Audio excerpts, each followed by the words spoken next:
There is a sickness in men, a desire to be liked. They walk with lowered heads, wagging their tongues, offering loyalty like a stray offers its belly. They bark not to defend, but to be accepted. They become dogs, obedient, harmless, and pitiful. This is your first death. You were taught that loyalty is a virtue. It is not. It is a leash. The man who gives it freely is a slave, and the man who demands it without deserving it is a tyrant. In both cases, the dog suffers. The figure of the dog, though domesticated and praised for its loyalty, is in truth a creature bred for submission. Its instincts are dulled, its teeth offered not to hunt, but to defend its master. What the world applauds as loyalty is, at its core, a quiet surrender of sovereignty. The dog lives not for itself, but for the hand that feeds it. It is fed when permitted, praised when useful, and punished when disobedient.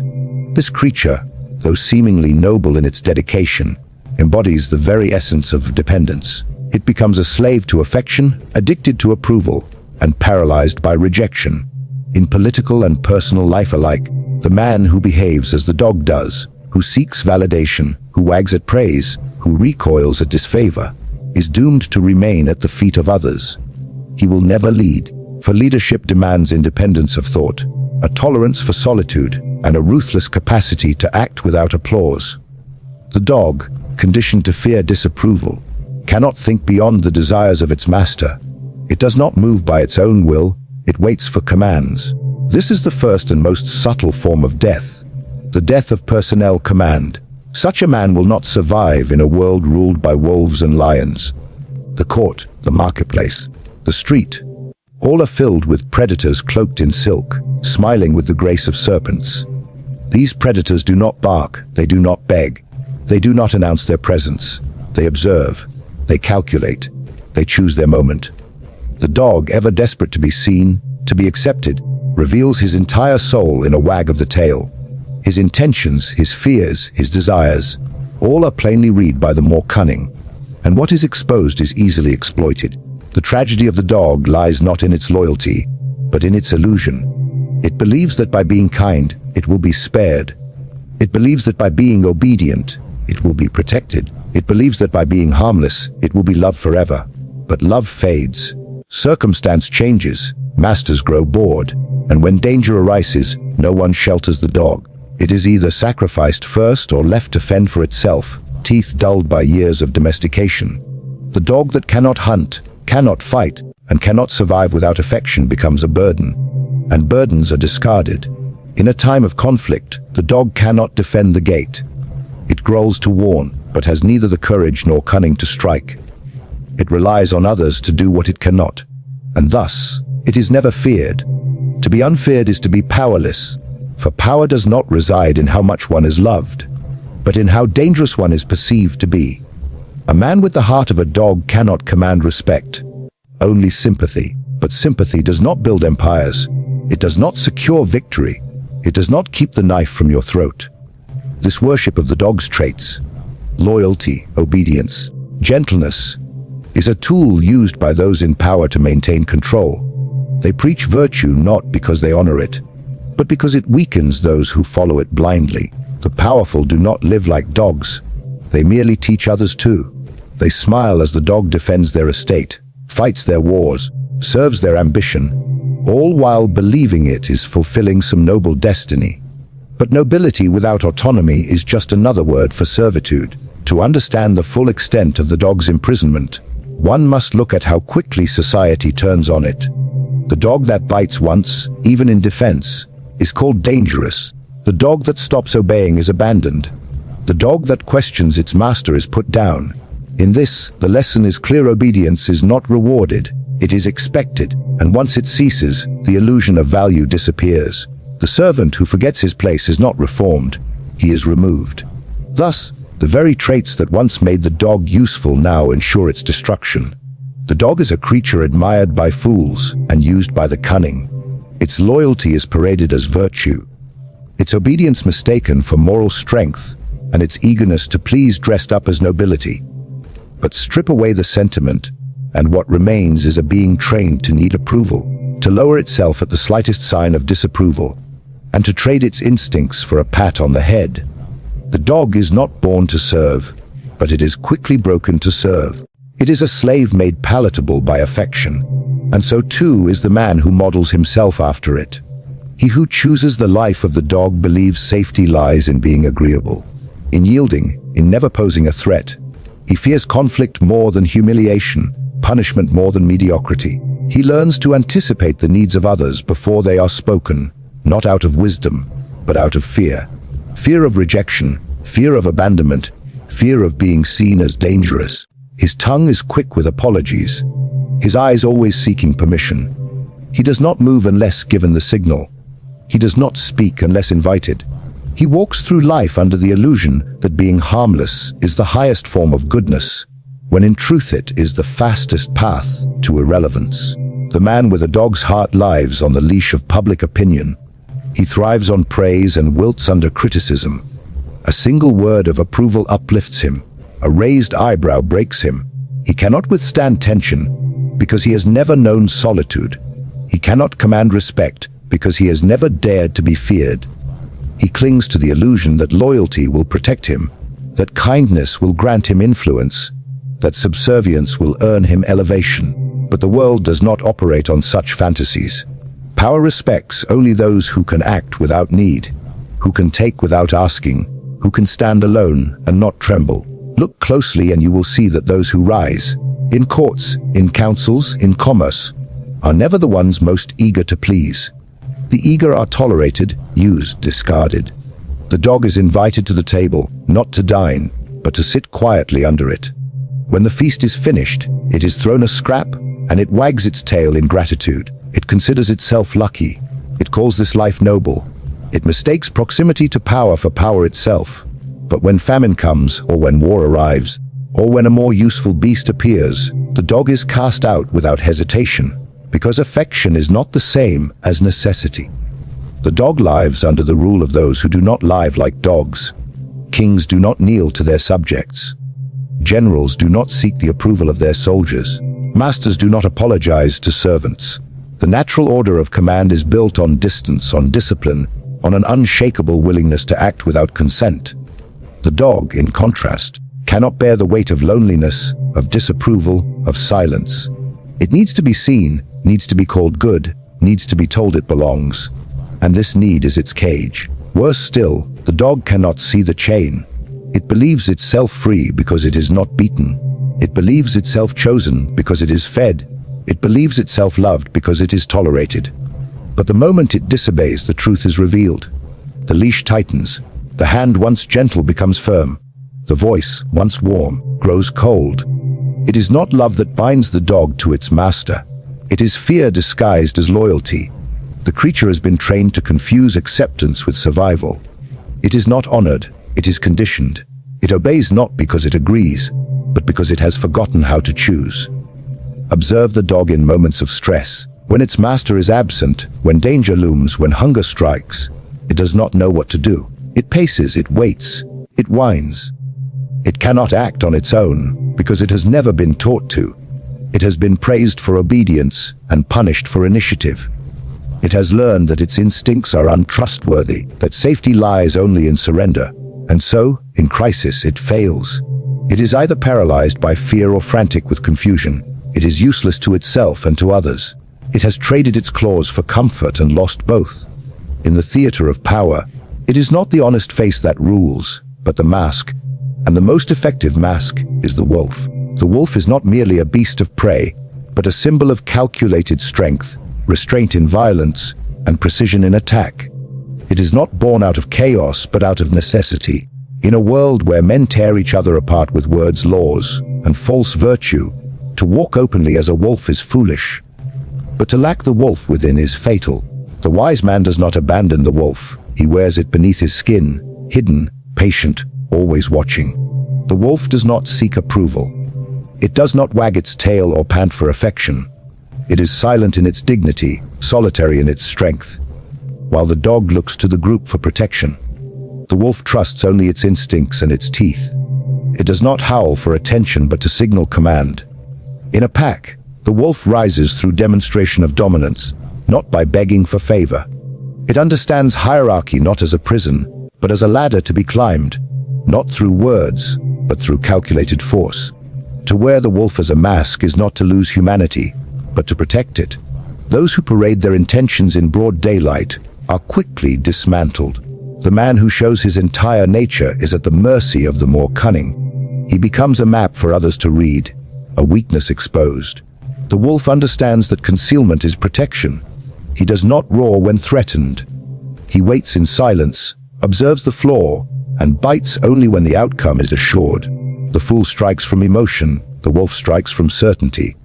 Power requires not just action, but timing, and timing is the wolf's gift.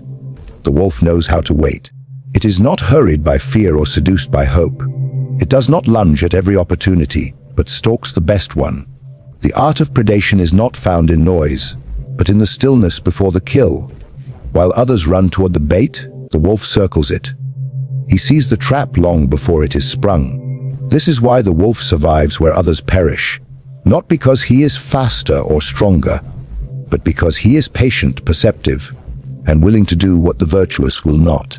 The wolf is not cruel. Cruelty is the mark of the desperate. The wolf kills not for pleasure, but for necessity. He wastes no energy on revenge, no emotion on outrage. He is efficient. He understands that fear is a sharper tool than love, and that silence is louder than pleading. Those who face the wolf sense it, a presence that does not need to prove itself. There is no barking, no display, no speech, just the certainty of consequence. That is power. To wear the mask of the wolf is to understand the value of duality. One cannot always be the beast. That invites destruction. But one must always be ready to become it. The true strength lies in appearing harmless while remaining dangerous. The sheep sleep peacefully beside the dog, but they tremble when the wolf appears. A man who understands power knows how to cloak himself in gentleness without ever disarming himself. He offers kindness as a gesture, never as a dependence. He speaks softly, but with the knowledge that his silence holds a blade. The man without the wolf is always vulnerable. He is too eager to explain, too afraid to offend, too bound by his desire to be perceived as good. The wolf is not concerned with perceptions, only with results. He does not argue morality with those who are weaker. He does not justify his nature. He acts, and his actions define him. In this, he is free, not because he is above others, but because he is not chained by their judgment. To understand the wolf is to understand the necessity of masks. The world does not reward those who show their true selves. It devours them. But the man who knows when to show his face and when to reveal his teeth is untouchable. He is not ruled by impulse, nor guided by need. He governs his presence like a weapon, always sheathed, but always near. Loyalty is spoken of as if it were a crown placed upon the head of the virtuous man, but this illusion is crafted by those who benefit from obedience, not by those who understand the nature of power. Loyalty, in its purest form, is not a gift bestowed freely. It is a chain fastened tightly around the neck of the one who gives it. It binds a man not to a cause, but to a master, not to principle, but to dependence. It is a beautiful word used to sanctify subjugation, to dignify servitude, and to preserve the interests of those who fear the rise of free men. The loyal man believes he is noble. He believes that his fidelity to a person or idea is a mark of inner strength. But examine the consequences of such devotion, and you will see that what he calls strength is, in fact, paralysis. He cannot act without permission. He cannot shift allegiance even when his loyalty is exploited. He cannot betray, even when betrayal is survival. He clings to the ideal of constancy as if it were armor, unaware that it is the very thing making him weak. Those who prize loyalty above reason are often the first to be sacrificed and the last to be avenged. The master, the ruler, the opportunist, all understand the utility of the loyal. They are predictable, controllable, and unthreatening. They do not ask questions. They do not deviate. They endure punishment and continue to serve. Their value lies not in their ability to think, but in their willingness to endure. And the moment their use expires, so too does their protection. The loyal man who can no longer serve is a burden, and burdens are discarded, not rewarded. He who believes his loyalty will buy him immortality is blind to the nature of those he serves. Gratitude is a fleeting thing. and history is littered with the corpses of men who thought they would be remembered for their allegiance. Loyalty is useful only when wielded with intelligence. To be loyal without leverage is to offer your life without terms. The wise man understands this. He offers loyalty like a loan, not a gift. It is conditional, strategic, and always reversible. He may speak the language of fidelity, but behind his smile is calculation. He gives allegiance when it benefits him, and he withdraws it when it endangers him. He does not confuse loyalty with morality. He understands that to survive, a man must sometimes abandon his former alliances, shift his face, change his course. This is not cowardice, it is an adaptation. To demand loyalty from others is to admit fear. The strong do not beg for allegiance. They command it through force, fear, and necessity. Only the weak appeal to loyalty as a virtue, hoping that sentimental chains will hold what iron cannot. And only the foolish grant that loyalty without knowing whether the one they serve would bleed for them in return. To be loyal to a man who would not risk for you what you risk for him is to wear the collar of a dog, believing it to be a crown. Worse still is loyalty to ideals, for ideals are even less loyal than men. They shift with the wind, collapse under pressure, and often serve as tools for others to manipulate the naive. The man who remains loyal to a cause long after it has lost its soul is no different from the man who remains in a burning house because he once called it home. Principle, like loyalty, must be examined often and discarded if it no longer serves your survival. The dead do not get to call themselves noble. They simply rot, praised by those who are clever enough to live. Those who ascend, whether to power, wealth, or freedom, do not climb by being loyal to all, but by being loyal to none unless it suits them. Their allegiance is selective. Their oaths are temporary. Their faith is reserved for themselves alone. They form alliances, not bonds. They make deals, not vows. And when the tide turns, they are the first to adjust their sails. It is not because they lack honor, but because they understand the nature of storms. The man who dies with a reputation for loyalty is often remembered, briefly, by the very men who replaced him. The man who survives by bending the chain is never remembered as loyal, but he is remembered as alive. The world, despite all its cloaks of civility, responds not to kindness or submission, but to the demonstration of force. It bends not for the meek, but for the dangerous. A man who whimpers when struck, who asks rather than demands, who seeks mercy before commanding fear, is a man consigned to be trampled. This is not cruelty. It is structure. Nature, from the depths of the forest to the throne of kingdoms, bows to power, and power is shown not in appeals, not in tears, but in fangs bared with silent certainty. The man who wishes to be safe must appear dangerous. Not loud, not reckless. Dangerous. There is a difference between noise and threat. Dogs bark to warn, to frighten, to create the illusion of strength. But they bark because they fear. The wolf, in contrast, does not need to bark. His presence is enough. His stillness speaks louder than the cries of the desperate. That is the art of dominance, to say little, to do much, and to let your silence carry the weight of your resolve. When men look into your eyes and see that you will not flinch, that you will not beg, that you will not hesitate, they do not test you twice. The man who cannot be feared cannot be respected. He may be liked, he may be pitied, but he will not be trusted with responsibility. Leaders are not chosen for their warmth, but for their capacity to make hard decisions without trembling. A prince who cannot punish is a figurehead. A general who hesitates in retaliation is a coffin for his men. A man who cannot say no with finality will be used until he is empty. The world is filled with the corpses of the agreeable. Pleasant men, soft men, men who smiled too often and struck too little. Fear is not a flaw, it is a tool. Properly harnessed, it clears obstacles faster than any diplomacy. A single act of calculated brutality is remembered longer than 100 kind gestures. Mercy is admirable only when it comes from the strong. When the weak show mercy, it is not seen as nobility, but as helplessness. And helplessness, in this world, is an invitation to be devoured. The predator does not negotiate with prey, he devours it, and the man who carries no fangs, who recoils from conflict, who whines when threatened, offers himself as that prey, To understand this is to understand how to move in the world. A man must not cry out when wounded. He must not explain when challenged. He must not appeal to fairness. Fairness is a fiction maintained by those in power to pacify those without it.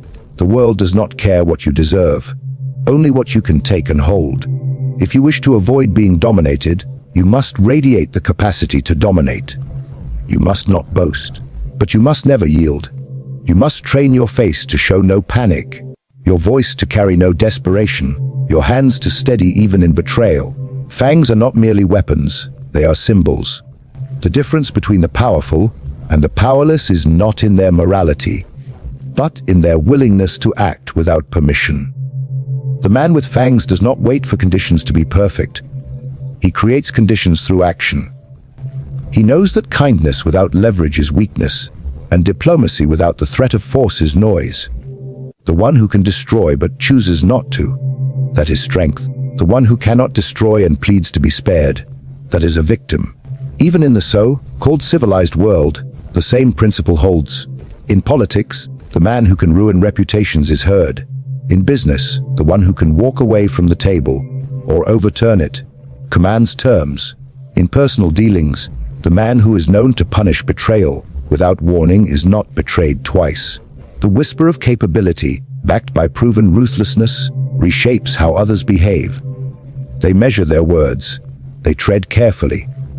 They offer what they would never offer to a whimpering supplicant. There is no honor in becoming a martyr to principle if your enemies celebrate your fall. A man must learn to be steel in velvet, soft in speech, deadly in deed. He must cultivate the ability to appear calm while being capable of chaos. When you walk into a room, it is better they fear crossing you than forget you were there. The whimper is forgotten. The fang is remembered. It is written into the laws of nature, into the instinct of man, into the halls of history. Those who possess teeth write the rules. Those who do not, obey them. No man climbs to power through universal affection. The desire to be liked is the first shackle placed around the neck of the ambitious. It dulls instinct, softens action, and forces a man to calculate not what is necessary, but what is acceptable. And in doing so, he hands over his authority to the masses whose approval he seeks. The man who wishes to rise must learn early that the currency of ascent is not popularity, but clarity, and clarity demands decisions that will be despised by many and respected by few. Hatred is not failure. It is a signal. It tells you that you have ceased to be furniture in other men's lives, that your actions carry weight, that your presence disrupts their comfort. It is not the hated man who is in danger, but the man everyone forgets to fear. Power cannot exist without enemies, because power creates contrast. Those who are above must be separated from those below. This separation breeds resentment, and resentment breeds hate. It is not a flaw in the design of power, but its cost. And only those willing to pay it will ever hold anything more than illusion.